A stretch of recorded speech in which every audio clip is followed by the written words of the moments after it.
Il y a des hommes qui traversent leur époque sans que personne ne mesure leur taille. Quand ils parlent, on écoute, on hoche la tête, on sourit et parfois même nous les critiquons. C'est lorsqu'ils quittent ce monde, on se rappelle qu'il était un géant. Mais de leur vivant, on se moquait d'eux. Cela me rappelle de l'histoire de Thomas Sankara, Patrice Lumumba, Mohamed Kadhafi. Patrice Émeric Lumumba, lorsqu'il était vivant, il était critiqué. On l'avait caricaturé. On disait qu'il était un homme égoïste. Il se rapprochait de l'Union soviétique. Il cherchait que son intérêt. Mais après sa mort, et jusqu'à présent, il est vénéré. Il est vénéré partout dans le monde. C'est comme si Émeric Lumumba venait de décéder aujourd'hui, alors que lui, il est parti il y a de cela plus de 60 ans. Mais jusqu'à présent, en Afrique, on continue encore à parler de lui. Thomas Sankara, même chose. Aujourd'hui, on parle toujours encore de Thomas Sankara, comme si c'était aujourd'hui. Alors lui aussi, il est parti depuis longtemps. De son vivant, on essayait de le critiquer. On essayait de l'insulter. Et aujourd'hui, il est vénéré. On parle de lui. Ça me rappelle de ce que Amadou Hampâté Bâ il a dit. Lorsqu'il disait que lorsqu'un vieillard meurt, c'est toute une bibliothèque qui brûle. Le cas de Sonko en est un exemple. Sonko n'est pas un vieillard, mais sa parole est remplie de sagesse. En l'écoutant parler, tu sens un homme qui est prêt à changer l'image de son pays et aussi de la jeunesse africaine. Parce qu'il n'a pas peur. Il n'a peur de personne. Il dit ses 4 vérités. Dans cette vidéo, nous allons analyser le discours froid d'Ousmane Sonko. Il a tenu un excellent discours devant l'opinion publique, devant le peuple sénégalais et aussi devant la jeunesse africaine. On va analyser une partie de son discours. Et restez concentrés parce qu'il y a des vérités cachées derrière cette vidéo. Il y a énormément de choses que nous allons découvrir, des choses qui pourront nous aider à évoluer. Cette vidéo va extrêmement nous aider à comprendre certaines réalités du monde, comment le monde fonctionne. Restez concentrés jusqu'à la fin, car les esprits trop distraits ne pourront pas comprendre mon point de vue. Écoutons la vidéo. Il paraît que le président Donald Trump aime à demander à tous ceux qu'il rencontre si qu'on lui décerne le prix Nobel de la paix.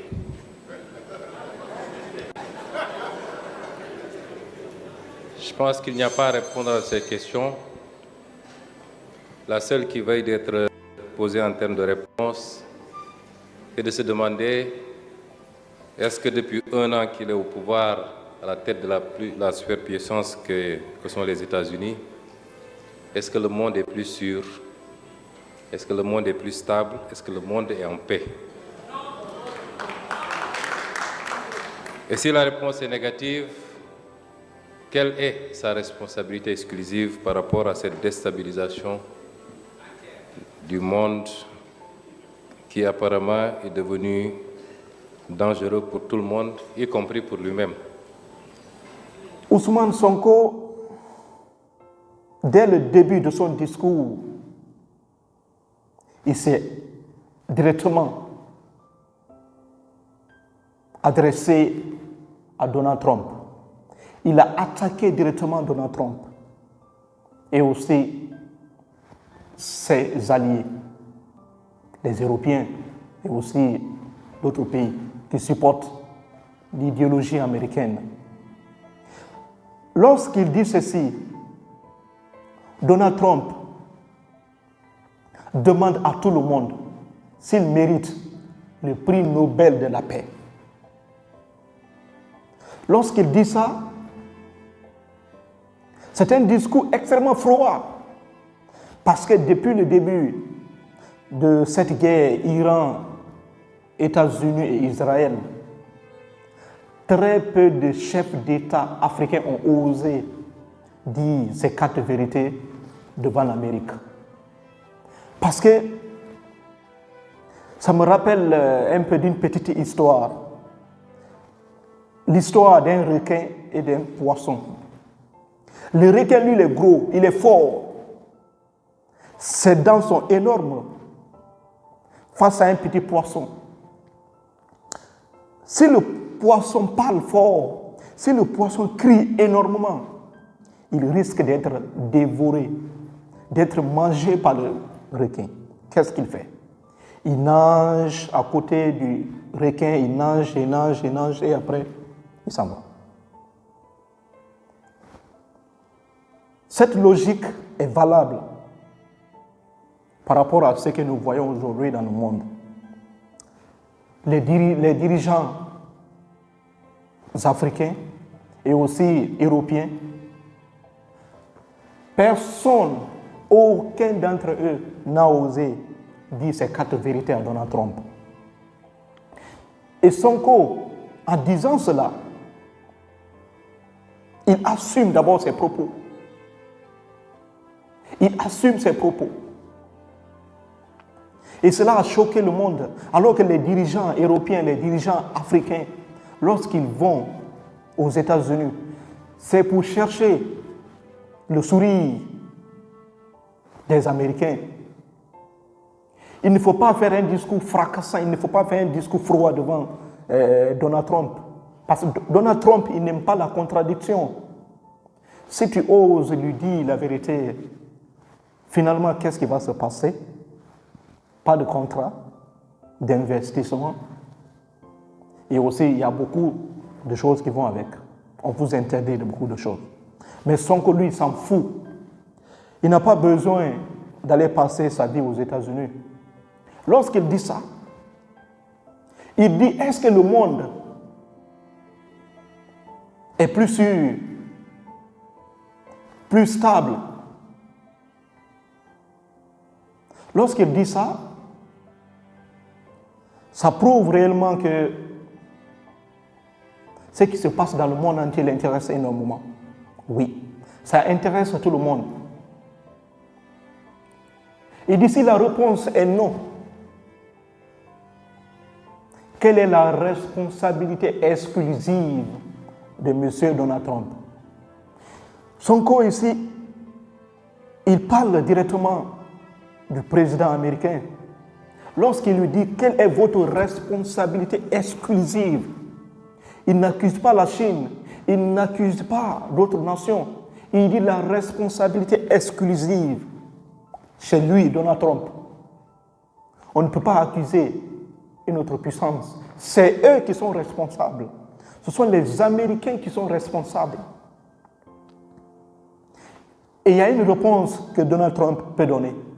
Mais cette réponse sera toujours ambiguë. Si Donald Trump dit oui, le monde est plus sûr, tout le monde va rire. Oui, tout le monde va rire. Le monde est-il sûr? S'il dit oui, Les gens vont rire, les gens vont se moquer de lui. S'il dit non, il est en train d'avouer sa défaite. Il est en train de dire au monde entier qu'il est impuissant. La première puissance du monde n'a pas pu accomplir sa mission. Donc, cette réponse, Donald Trump ne pourra jamais donner. C'est se moquer. Et Ousmane Sonko continue encore. Imposer la démocratie, M. Boniface l'a rappelé, les logiques internes et nationales ne s'imposent pas de l'extérieur. Enlever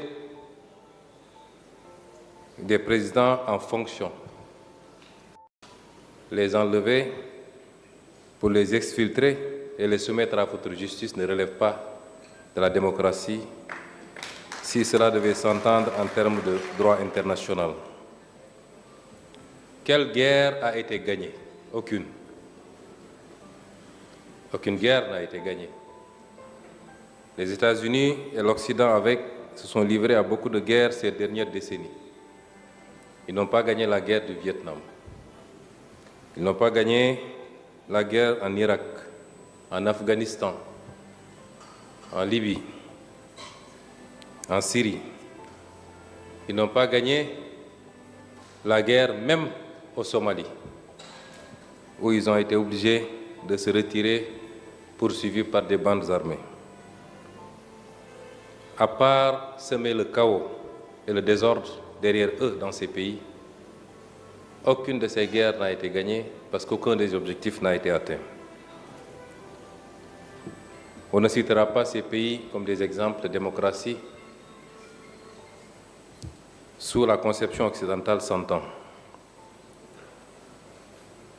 Quel objectif était assigné pour la guerre en Iran? C'était de remplacer un régime. Cela n'a pas été fait. Le même régime est dans sa version la plus radicale, la plus dure, va continuer et les États-Unis sont obligés de discuter et de négocier avec ce régime. Réduire les capacités balistiques de l'Iran, ça n'a pas été atteint. Imposer à l'Iran de renoncer à tout programme nucléaire, civil comme militaire, n'est pas un objectif atteint. Aucun des objectifs n'a été atteint et pourtant le monde est plongé dans un chaos que rien ne justifie. M. Trump n'est pas un homme de paix, c'est un homme de déstabilisation du monde. Lorsque Sonko dit ceci, les États-Unis n'ont gagné aucune guerre. Aucune guerre n'a été gagnée par les États-Unis. Et si Sonko parle avec des chiffres à l'appui, il va parler de la Libye, il va parler d'Irak, il va parler de beaucoup de pays. Et tout ça, pour ça, comme ce que Charles Blé Goudé disait, tout ça pour ça. On fait une guerre pour atteindre nos objectifs. On fait une guerre lorsqu'on a un plan bien défini. On ne fait pas la guerre parce que nous voulons juste faire la guerre. En regardant un peu l'histoire, la guerre du Vietnam, lorsque les Nord-Vietnamiens avançaient vers la capitale, les traîtres vietnamiens qui collaboraient avec les Américains ont fui. L'ambassade des États-Unis au Vietnam, l'ambassadeur a été évacué d'urgence. Oui, il a été évacué. Les Américains ont fui le Vietnam. La guerre d'Irak qui a duré plusieurs années. Tout ça pour ça. Aucune guerre n'a été remportée par les États-Unis d'Amérique. Ils prétendent défendre la démocratie en imposant par la force. La Libye a été attaquée. Et aujourd'hui, la Libye est devenue un laboratoire d'échanges humains. C'est un dépôt migratoire, où il y a beaucoup d'Africains qui sont enfermés dans des prisons libyennes. La Libye aujourd'hui est ravagée. C'est un chaos total. Aucun de leurs objectifs n'a été atteint. La même chose avec l'Iran, avec la Syrie. À chaque fois, on obtient un même résultat. Rien ne change. Quand Sonko dit aucune guerre n'a été gagnée par les États-Unis, c'est ça. Parce que les gens croient que la puissance militaire peut résoudre tous les problèmes de la société. C'est impossible. Les Américains ont essayé, ça n'a pas réussi. En Iran, on voit, après des semaines de guerre intenses entre ces deux pays, au début, on parlait de changement de régime. Mais maintenant, là, on ne parle plus de changement de régime. On parle maintenant de l'ouverture du détroit d'Ormuz. L'objectif a changé. Ça veut dire quoi? Ça veut dire que la guerre n'est pas la solution. Parce qu'à chaque fois, nous obtenons le même résultat. Oui. C'est de ça qu'il s'agit. Quand Sonko dit que les États-Unis n'ont gagné aucune guerre, c'est ça. En regardant l'histoire, on voit un échec total, un chaos total. Donc ça ne sert à rien de faire la guerre. Lorsque Sonko dit on ne construit pas la démocratie avec des bombes, si tu regardes bien l'histoire des États-Unis, surtout ces dernières années, beaucoup de dirigeants du monde ont été assassinés. D'autres ont été traqués, ont été enlevés, ont été kidnappés. On kidnappe des présidents et on les juge dans des tribunaux de leur choix. C'est l'Amérique qui juge un président d'un autre pays. Il part bombarder un autre pays. On traque le président d'un autre pays et on le prend, on le juge ailleurs, dans les tribunaux de notre choix. Quand on voit l'histoire récemment, Maduro a été enlevé. Ils se sont permis de raconter de n'importe quoi. On avait dit à Maduro de partir. Il avait refusé. Beaucoup de propositions lui ont été faites. Il nous avait refusé. Et aujourd'hui, il est en prison. On enlève le président d'un autre pays. On le ramène chez nous et on le juge chez nous. De quel droit avez-vous pour faire cela? Qui vous a donné ce pouvoir d'être le sauveur du monde, d'être gendarme du monde? Qui vous a donné ce droit? Qui vous a donné ce droit d'aller enlever les dirigeants d'un autre pays? Seuls les États-Unis sont capables de faire ça. Ils organisent des prétextes. On dit, tel président, il n'est pas bon. Tel président, il est mauvais, il est ceci. Maduro, lorsqu'on l'accusait de narcotrafiquant, il finance les narcotrafiquants. Il les protège. Et ces gens-là représentent une menace pour les États-Unis. À cause de tout ça, il a été enlevé. Kadhafi a été assassiné. Et Sonko, quand il parle, il faut bien l'écouter. Quand il dit on ne construit pas la démocratie par des bombes, c'est ça. C'est toujours le chaos à la fin. Lorsque Sonko parle de la défaite américaine, c'est de ça qu'il s'agit. Aucune guerre n'a été gagnée. Chaque fois, c'est le chaos total. Et il va terminer par toucher le point le plus essentiel, le point qui touche le cœur des Africains, en parlant d'Iran. Quelles conséquences ou quels enseignements pour nous, Africains? L'Iran vient de nous démontrer. Je ne suis pas là pour juger en bien ou en mal le régime iranien. Mais l'Iran nous a démontré que lorsqu'un peuple croit en lui-même, croit à ses capacités, lorsqu'il est convaincu d'être une civilisation forte, ancrée sur des valeurs endogènes, eh bien, ce peuple peut résister à tout. Et l'Iran vient de nous le démontrer. L'Iran n'a pas la capacité nécessaire d'affronter militairement les États-Unis d'Amérique. L'Iran n'est pas la superpuissance du monde. L'Iran n'a pas assez d'avions pour suivre son espace aérien. L'Iran est un pays sous sanctions depuis des années, mais l'Iran a résisté. Ils ont cru en eux-mêmes. Et lorsqu'un peuple croit fermement en ses valeurs, aucune nation du monde ne peut le détruire. Peu importe ce que vous allez faire. Vous allez juste tuer quelques-uns, mais vous ne pouvez pas effacer l'histoire d'un peuple qui est engagé pour sa survie. Un peuple très ancien,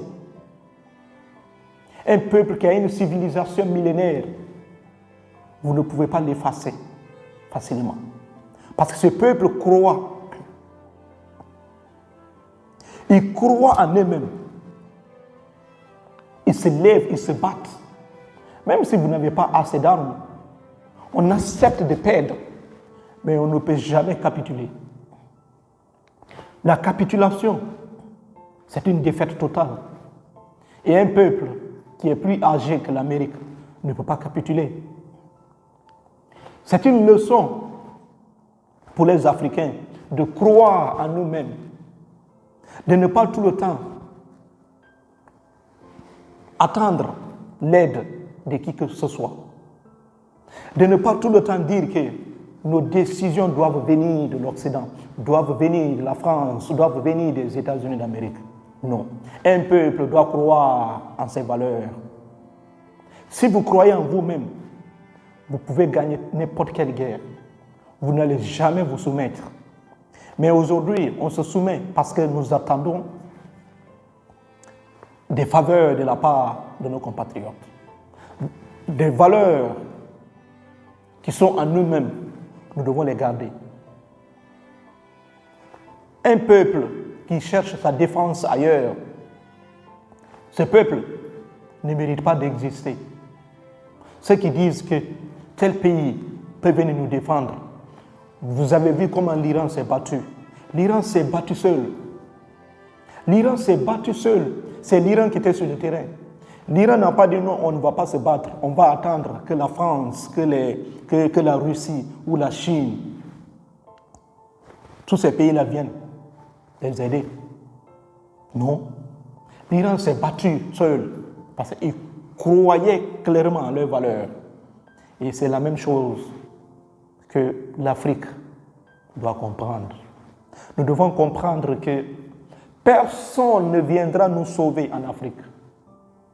Celui qui se dit que X viendra le sauver, il faut le laisser. Entre les pays, ce sont que les intérêts. C'est l'intérêt qui lie les peuples. Il faut bien comprendre ça. Ce qui s'est passé et qui continue encore, c'est un chaos total. Et nous ne voulons plus voir le monde dans un chaos total. Laissez-moi dans les commentaires ce que vous en pensez. Et j'ai vraiment hâte de vous lire ce que vous en pensez du discours d'Ousmane Sonko. Merci et merci. Prenez soin de vous.